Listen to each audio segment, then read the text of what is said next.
Bonjour et bienvenue dans notre café PNL de la semaine. Aujourd'hui, nous allons parler d'un sujet vraiment intéressant. Nous allons parler d'une théorie fascinante qu'on appelle la théorie des trois cerveaux. Est-ce que tu la connais? Alors, si tu ne la connais pas, reste jusqu'à la fin de la vidéo et ensemble, nous allons apprendre plus. Alors, aujourd'hui, nous allons parler de la théorie des trois cerveaux de M. Paul MacLean, qui est considérée aujourd'hui comme une théorie un peu, entre guillemets, archaïque ou bien simplifiée, mais elle reste quand même une base en neurosciences, une base pour comprendre les différents comportements des personnes, pour comprendre notre manière d'être. Alors, nous avons le premier cerveau qu'on appelle le cerveau reptilien. Ce cerveau-là, c'est celui qui gère notre réaction, si je peux dire, face au danger, face à une situation quelconque. Elle gère notre respiration, la pulsion de notre cœur, tout ce qui peut nous pousser à réagir devant une situation quelconque. Alors, lorsque le cerveau reptilien prend les dessus, il nous pousse à réagir soit par l'attaque, face à l'attaque, on réagit aussi par l'attaque, ou bien on réagit par l'immobilisation, ou bien on réagit par la fuite. Je donne un exemple pour mieux comprendre.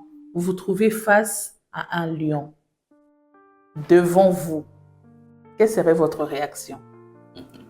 Alors, c'est votre cerveau reptilien qui va vous donner la réaction à faire. Il y en a qui vont rester stop, sans bouger, juste en train de transpirer ou pleurer. Il y en a qui ne vont pas réfléchir deux fois, vont fuir.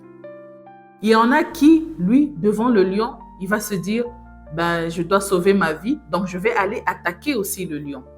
Donc, c'est notre cerveau reptilien qui nous donne ces différentes réactions face au danger. Et de même, face à une personne qui vous lance des pics ou bien qui vous dit des mots qui ne vous plaisent pas, quelle serait votre réaction? Vous allez rester calme? Vous allez aussi réagir ou bien vous allez passer au coup.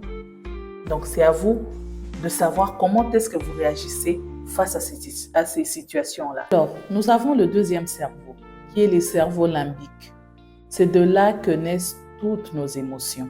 Alors, c'est du cerveau limbique que naissent nos sentiments, c'est de là que naissent notre intelligence émotionnelle, c'est de là que naissent tout ce que nous connaissons comme attachement émotionnel. Alors, le cerveau limbique influence fortement nos décisions parce que nous sommes très souvent guidés par nos émotions. Il y en a qui disent non, moi je ne suis jamais guidé par mes émotions, mais c'est avant que tu ne te trouves dans une situation dans laquelle tu ne sais pas prendre la décision radicale parce que tes émotions te guident. Alors, je donne un exemple. Votre boss vous donne une instruction, il vous dit de mettre fin au contrat de Madame X. Et la veille, tu étais chez Madame X, la veille du jour où tu dois mettre fin à son contrat, tu étais chez elle et tu as vu que son mari a perdu son emploi.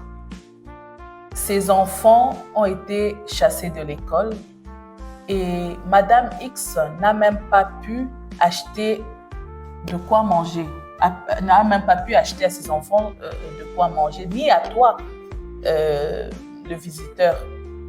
Alors, qu'est-ce que tu vas faire lorsque tu vas te retrouver au bureau le lendemain devant ton boss qui te dit de mettre fin au contrat de Madame X? N'est-ce pas que tu vas commencer à justifier devant ton boss? Non, Madame X, tu vois, elle a autant d'années d'ancienneté et puis elle passe une situation difficile ces derniers temps. Son mari a perdu son emploi, ses enfants ont été chassés de l'école et si elle aussi, elle perdait son emploi, elle va vivre une situation catastrophique. N'est-ce pas que vous allez donner toutes les justifications possibles pour que Madame X ne puisse pas perdre son emploi? Eh bien là, c'est votre cerveau limbique qui réagit et qui guide vos décisions. Enfin, nous avons le néocortex, qui est la partie la plus récente selon Monsieur Paul, c'est la partie la plus récente de notre cerveau. C'est le siège des réflexions, c'est le siège des décisions radicales.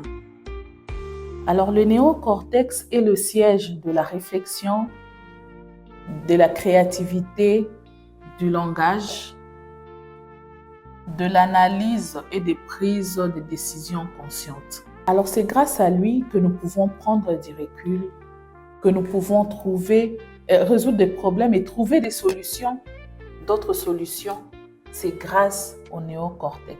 Alors, en PNL, il est important de connaître ces principes parce que ça va nous aider lorsqu'on est devant une situation où on réagit de façon impulsive, ça va nous aider à comprendre soit que c'est notre cerveau émotionnel qui est beaucoup plus grand.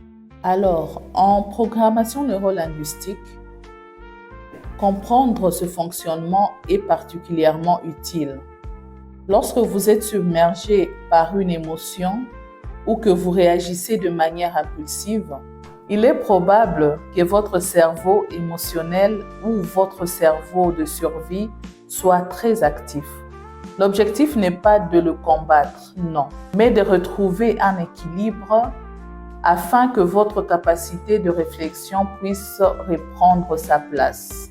Alors prochainement, lorsque vous allez ressentir le stress, posez-vous la question de savoir quelle est la partie de vous qui est en train de prendre les dessus. Alors cette prise de conscience est souvent la première étape vers un choix plus réfléchi et plus orienté vers la solution. Alors dites-moi en commentaire, devant une situation de stress, avez-vous tendance à réagir avec votre cerveau de survie ou votre cerveau émotionnel ou encore votre cerveau rationnel? Alors on s'est dit à très bientôt pour notre prochain Café PNL.